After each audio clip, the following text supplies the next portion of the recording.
Welcome to part 2 of my interview with Elliott Dorsch, the general manager and owner of the Tampa Triumph motorcycle dealership. In part 2, Elliott gives us some great advice on buying new and used motorcycles. Make sure to check out part 1 here on Moto BS. Rev 'em up. And going back a little bit, I wanted to touch briefly on new riders with the 400 lineup, because there's also the 660 lineup with the new Daytona, which I think both of those bikes, and there's multiple in the 400 range. You've got the Scrambler and the Trident 660 is a really cool bike. The Trident 660 is another one. Those are fantastic new rider bikes, in my opinion. They're approachable, they're affordable, and they're fantastic motorcycles.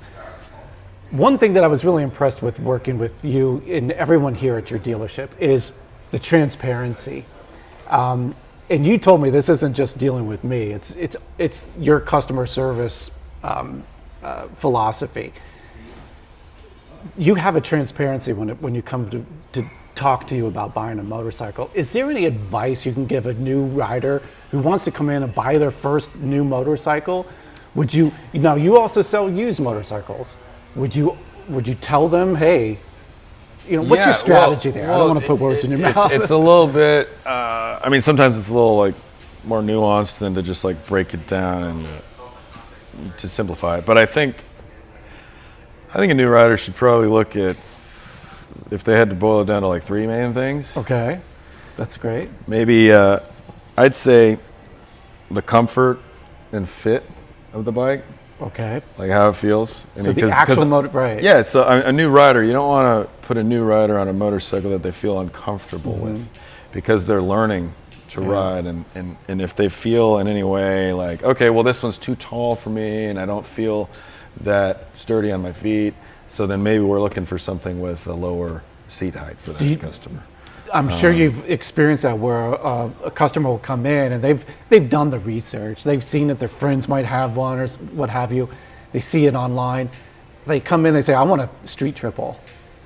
Yeah. But they just got their endorsement, so they're brand new. It's and so that's one of the other of the three. Okay, I think I have three things I can talk about here. Yep. The comfort and how it feels, fit on it, sit on it, make sure it actually is something that you're going to feel comfortable and that it suits you. Right. The other thing is, what are their intentions? What style of riding are they planning to do? Are they planning to be a weekend warrior? Are they going to be commuting back and forth to work? Is it going to be their primary means of transportation? And based upon that, are they going to have a passenger? Are they going to be solo? Right. And if we know what their the riding style is going to be, then we can also direct them to the bikes that would be, well fit. Yeah, that's a great point. Hey, this bike you can actually buy luggage through Triumph, and that way it gives you more storage. So yeah, what is your usage? I think that's a great aspect. What about number 3?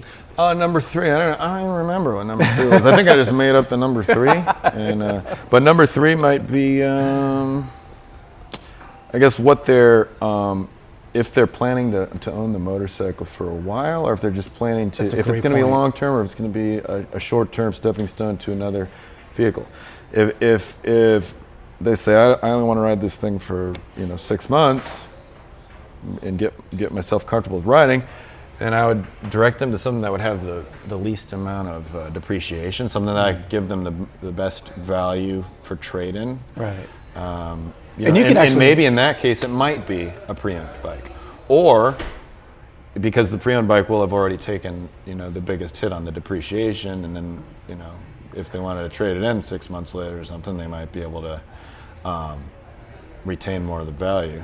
Well, that's an interesting point, Elliott, because it sounds like you actually, it's transparency from the customer's perspective too. If they tell you what their intentions are, you'll actually create a custom plan for them. Yeah, and they don't have to go with it, but the whole purpose of us being here is to be able to actually share advice and answer questions and help the customer make an informed decision thereafter the sale, right? Yeah, and especially for a brand new rider, because brand new rider is going to be, their perspective is going to be limited to whatever their friend told them or this or that, but maybe what their friend told them isn't exactly what's going to suit them properly, or achieve their goals. So, if they're going to keep something long-term, short-term, I think that's important.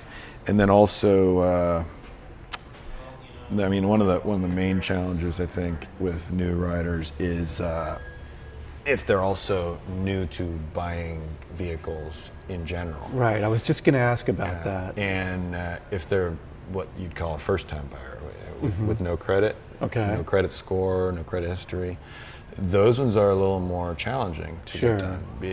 Because usually you need to have a co-signer, because the only way that a lender, finance company, or a bank knows to go off of whether or not they should loan money, if they're safe loaning money to somebody, if they're going to get paid back, is from looking at their history. Right. If they have no history, it's hard for them to do that. But there are ways to overcome that. Triumph did just come out with a first-time buyers program a month ago. Wow. So that's actually, it places more emphasis on them proving their residence, proving that they live in town and they have some roots maybe in town. Also their income. So do they have a steady job?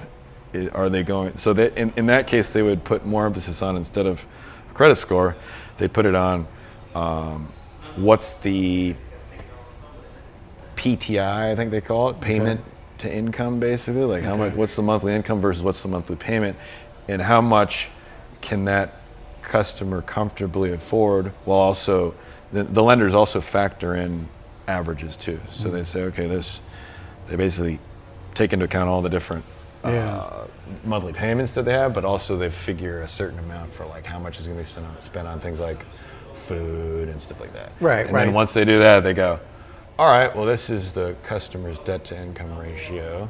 You need to keep it within a certain percentage. Each lender has a different, they have a different box that it needs to fit in. But that's also where it's important for dealerships, for their finance people to continuously be informed every day about changes to the programs with the lenders, because the lenders can change their buying criteria month to month.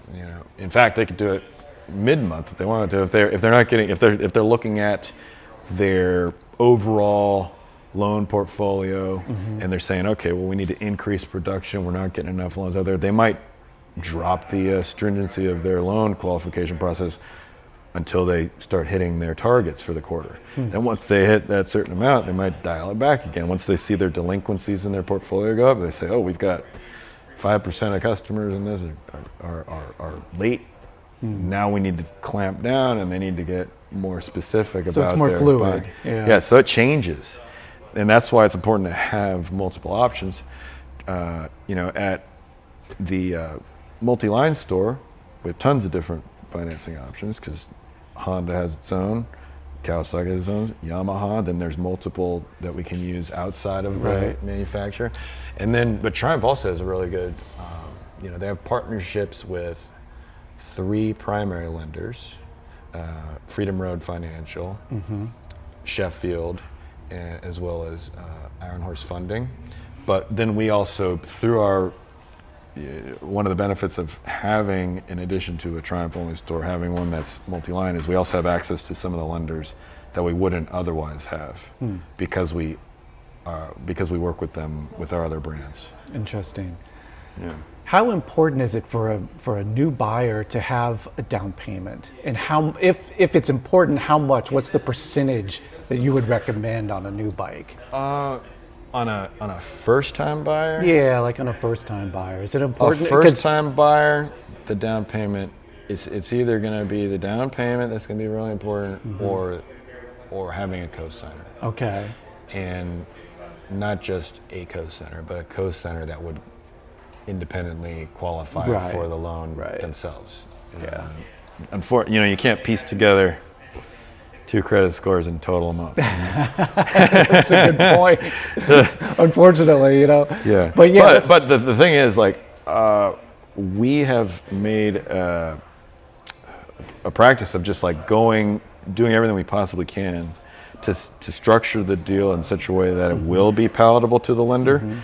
We also maintain really strong relationships with the lenders, the decision makers, so that when we have something that says auto turn down from the, a lot of this stuff's automatic. You send in an application, and if everything fits within the box right off the application, it automatically comes back with an approval. But the ones that don't necessarily entirely fit, they go into a pending status, and then a person on the other end reviews everything independently, all the different components, the income, the time on the job, the time in the residence, Right. a lot of different things that they look at in addition to the credit score, and then so that might take a little while longer, but they might come back with a decline. And then, if we are feeling lazy, we might take that as a no and, okay, bummer. We get a co-signer, or you come back next time. Wait, we go further though. If we get it turned down, we're always going to call back. We're always going to try to add context, because sometimes the lender needs context. You have to say, hey, this person had a bunch of 90-day late payments 3 years ago.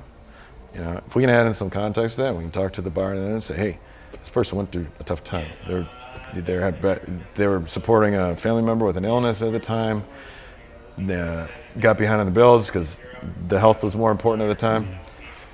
They're past that. That's behind them, and now they're really committed. They really want this bike. So the other thing that you're talking about, down payment is your way as a buyer to show the lender that you're serious, that you have skin in the game. They call it. Good point.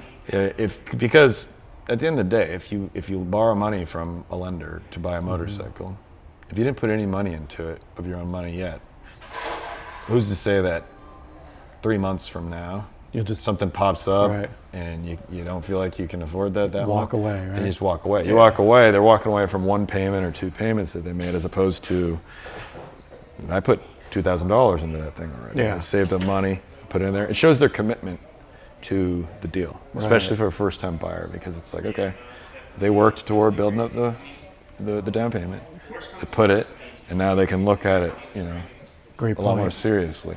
I think it's fascinating that you explained how there is a human side to it in the underwriting, because it's not just numbers. They're not just looking at thresholds and numbers. There actually is some human aspect to that that's really, really interesting.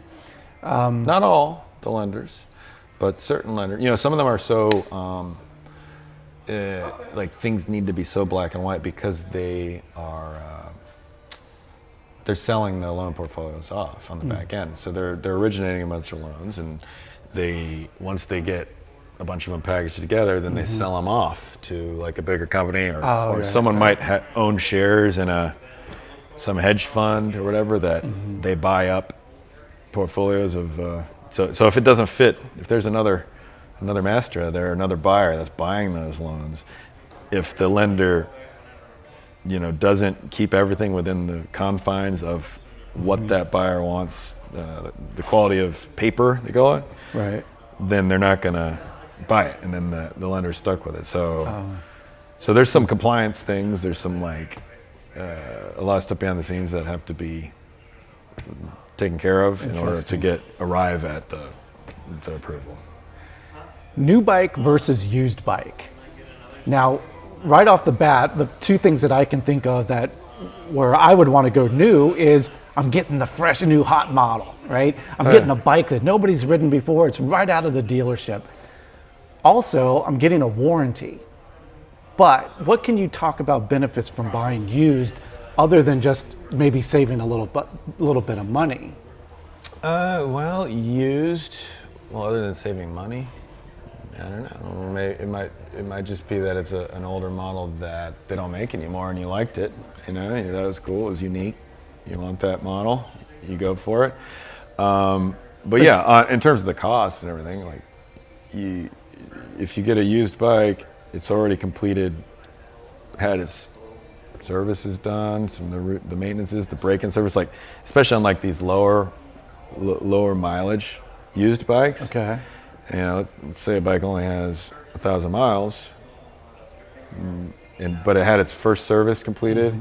So on a new bike, you have to pay some other fees. You know, you have to pay for freight, which you don't have to pay for freight on a used bike because the used bike's already here. The customer came and The first traded it person took the hit on that. Yeah, and they traded in, and now it's here. Yeah. But the new bikes, every single one of the bikes out back in the crates, they charge a freight. Sure. Obviously, they charge freight. And I mean, during COVID, it was terrible. Oh, wow. It went up to like $1,800 per unit. And that didn't matter which one it was. It didn't matter if it was like the smaller one, the 400, or if it was a Rocket. Like, and you don't have control over that. You can't. Yeah, I don't have a control customer over that. can't say, "Hey, can you take that? You know, take that off." That's too. That's just based on like the contracts that get signed between the manufacturer and the transportation companies that they're using. Right.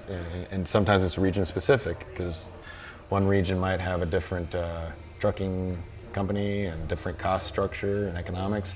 But basically, Triumph negotiates out all these prices and they level it out across the whole dealer network. So the freights that gets charged to all the dealers ends up being the same. But that is that does end up becoming like a pass-through cost because we have to pay to get it here, Right. and the customer pays for that, and that's just become over many years the general way of the expectation. Right. Because you know, if I had it my way, I would just eliminate all those charges and everything and just make sure that the selling price of the vehicle included all those things so that we don't have to go, it's $10,000, but you got to put this on there for freight and you got to put this on there. But the fact of the matter is, like, it has to be done. If we didn't charge the freight, then we'd be, you know, with how small the margins are on these new motorcycles, that'd be eating into all the profits that wouldn't allow us to make any money or pay the people that are here to Right. be specialists in the brand and to be able to help and guide and serve the customer. Yeah, I think that's one thing from a customer's perspective is that you have to keep in mind that the dealership has to make some money too, because you've got all the overhead, like you just mentioned. You got to pay your employees. You have to keep the lights on, right? So if you come in thinking that you're going to nickel and dime to get the, you know, better than MSRP on it, there are sales that you run. Yeah, we do sales. I mean, no, we absolutely. I mean, if you look on our website right now, I mean, our prices are insane. Yeah. And we have some brand new bikes that are $6,000 off, and that's not because. Some of that's because of the relationship with Triumph with the flagship dealer status, because and also because since we're Triumph specific, we're going to be willing to carry more inventory in stock than a dealer that's multi-line. Because multi-line, it's like, all right, if you're only going to sell X amount of motorcycles and to X amount of customers, then you need to limit how much you get from each one of those. Right. You're only going to have 2 or 3 in the store. Yeah, but Triumph, here, that's the only brand that we sell. So Full line. If I want to sell motorcycles, they're going to all be Triumph. So by ordering more motorcycles from Triumph, it also gets us different levels of, they'll give us rebates and they'll give us some like targeted discounts on specific bikes to help us move things. Like if we have a motorcycle that's been here for, overstayed its welcome, because maybe we bought 20 of that specific model and some of them shipped a little too early and we only sold 15 and we still have 5 of those left, then a lot of times Triumph will, if we're hitting our targets and we continue to outperform their performance targets for us, then they'll give us something called a VIN targeted rebate. Cool. And they'll look at the oldest bikes that have been sitting in our inventory the longest, and they'll direct rebates to just those bikes. Interesting. So I can go and turn around and drop the price to the customer as well. So together with internally discounting a bike, together with whatever rebate Triumph has at the time for the bike, together with another special rebate that might be existing because of a VIN targeted situation, you can get a fantastic an deal. incredible deal. Yeah. In fact, and that's where sometimes you need to also look at when you're talking about used bike versus new bike. sometimes it's not the used bike that you're going to get as much savings on. That's a great point. So whatever the used bike, whatever the used bike's cost was at the time that I got brought in, that's what the cost was. But if a manufacturer's overstocked in a new bike, they oversaturated the market with a specific model. As the way that the rebates work is they do two different things, and this is Triumph in addition to the other manufacturers as well. They look at what's in their warehouse and they say, okay, we have these bikes in our warehouse, we need to get rid of them. Let's say it's just a specific model. So they go to that specific model and they go, okay, well, we're heavy on this bike by about 50. We need to get rid of 50 of them as soon as possible to make room for the new production stuff that's coming over right from factories and stuff. We got to move these things. Yeah. So in order to move them, the only way they can move them is if they're able to sell more of them to the dealers. How they sell more to the dealers, they have to incentivize the sale to the customer so the dealer can move it. Once the dealer moves it, then the dealer's now going to be able to empty out those warehouses and pick up the inventory.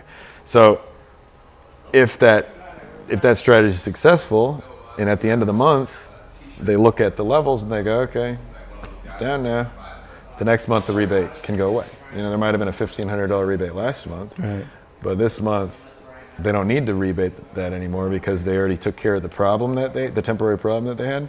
Now they're going to focus that money towards something else. So now they're going to look at the next one and go, hey, what's our problem now? Or what are we trying to move more of right now?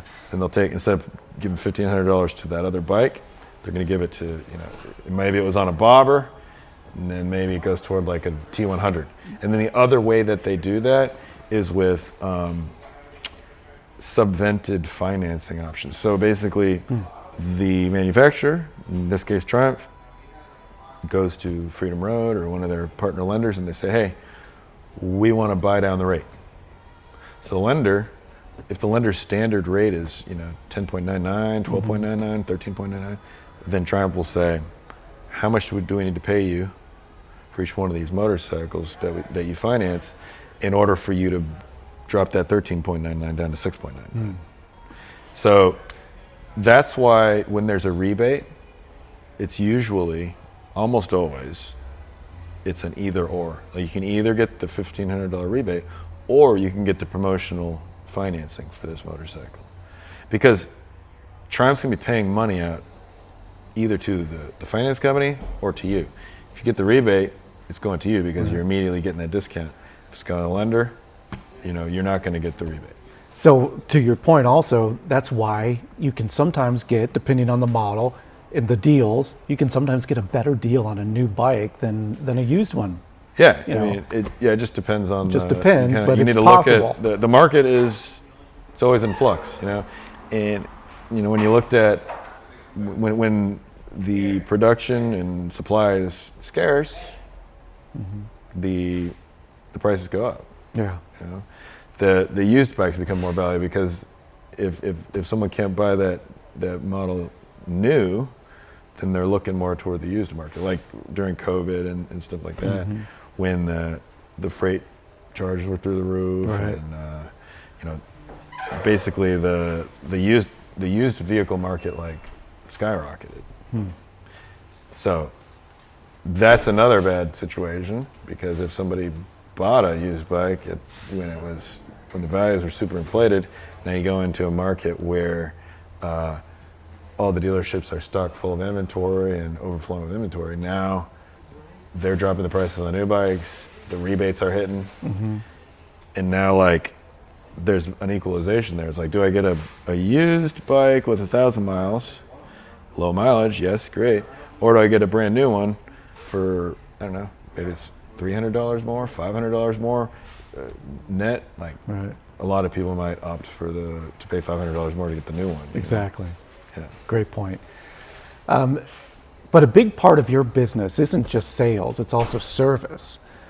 Is there such a thing if you do get a used bike? Do you offer any kind of third-party warranties on used bikes that a customer can buy? Yeah. On the used bikes, we have a really good extended service contract. That's essentially what people know as extended warranty. Okay. It has something to do with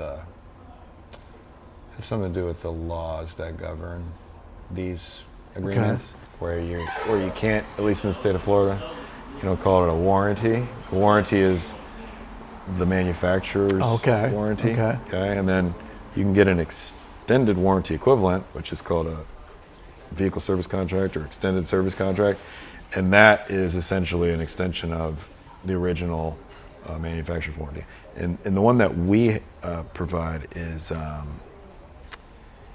it takes the manufacturer's warranty and it actually goes above and beyond it. There's certain things that are covered that a manufacturer's warranty does not cover. Nice. And it also covers things like towing, trip interruption. If you're out of town on the bike and it breaks down, and then you have to spend the night at a hotel or something, that it'll subsidize that. That's really cool. Yeah. So that's always something good to get. But again, it's specific to the needs of the customer. Yeah. Like not everybody, like gap insurance is something, for instance, like that we'd absolutely recommend it to someone that if they put zero down, they got low down payment, or they deck out their bike with accessories and they have all this extra stuff on top. Right. The value of their motorcycle at the time that they buy it and that they get that loan for is going to be up here. But as they make their payments, the loan amount's not coming down at the same rate as the motorcycle. So the motorcycle's value. Yeah. So like once it's used, it's like, okay, it takes a hit, but you still owe this much money. So as it like drops and comes closer, that's good. But if you start up here, like you put a down payment and brought the value, the loan to value down, now you're in a position where the gap insurance isn't as important, or it might be totally unnecessary if you have a massive down payment. If you put like 50% down or something like that, now it's like because the gap is meant to cover the difference between what your insurance coverage will pay versus how much you still owe. We had an example of this just last week. A customer was trading in a motorcycle that got totaled. Luckily he was okay, but his motorcycle was not okay. And the insurance company was here. Nick was working a deal and he got an approval from the lender, and the lender said a stipulation of the deal requirement is that the other loan must be paid off before we will fund this deal. Okay. So got the approval. Nick he thought that the entire loan was getting paid off, right? And because the customer thought that the whole loan was getting paid off, because he thought that he had, when he bought this bike, wherever he was, he thought he bought gap insurance, and he had insurance. So he's like, okay, my insurance is paying it off. It's getting all paid off this week. But when we went to go do the deal, he still had $2,900 because the insurance maxed out at that amount, and there's $2,900, and the customer unfortunately did not end up having gap. Yeah. So that's where it would help. But if that customer had put a ton of money down up front, at the time of loss, the value would probably be closer to the remaining balance on the loan. In that instance, maybe the insurance would have totally paid it off. Right. Yeah. I always think it's smart to carry the gap, for sure. Especially because when you do that calculation. And, when you look at it, it takes time before these two lines converge. Like the loan balance and the value of the bike. Yeah. Eventually they will converge. But if anything happens between this time and that time, which is further toward the end of the loan, it's further to, in like a 5-year loan, it's going to be more in the past the center mark where you're going to actually start losing that benefit. It makes sense. Yeah. Well, Elliott, it's been a pleasure speaking with you, and you've just given us a wealth of information, and really appreciate your transparency. Try too much, so that's a disclaimer. If you come talk to me, just be prepared for a long-winded guy. I will listen to you, but I do go off on tangents sometimes, so I apologize for that. But one thing I can say about Elliott is that you are just, and I've used this word a few times, you're so transparent with your customers, though, and it's really appreciated. You can definitely tell that there's no funny business going on. It doesn't with the always work numbers. in my favor, but yes. We hear you grumbling but sometimes. But it's important. You know, You're building a relationship. Yeah, I mean, my brothers and I have two business partners that are my brothers, and we have some other businesses that we deal with as well. But my entire focus is on the dealerships.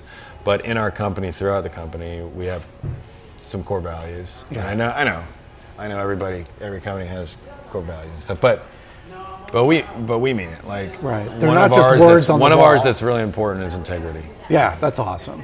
That's So, awesome. I mean, You have to build those relationships, and you've built one with me for sure. If you're interested at all in Triumphs, you have to go and check out Tampa Triumph's website, look at their full inventory. On the lot right now, they've got a Rocket 3, that's the Evel Knievel limited edition. They've got the Elvis Signature limited edition. They've got they've got an assortment of new Daytona 660s, which are really fun, approachable bikes. ooh, and we just got that bike you were waiting for to see. RX, we just Speed- got the Speed Triple RX? Triple RX just came in on the truck today too. Oh my gosh, I can't wait to see that in person. So Yeah. definitely, thank you so much again, Elliott, for taking the time to speak with us. Absolutely. And, Thank you for sharing your clout with us here, Sean. all right, appreciate it, sir. We'll talk to you soon. Yeah.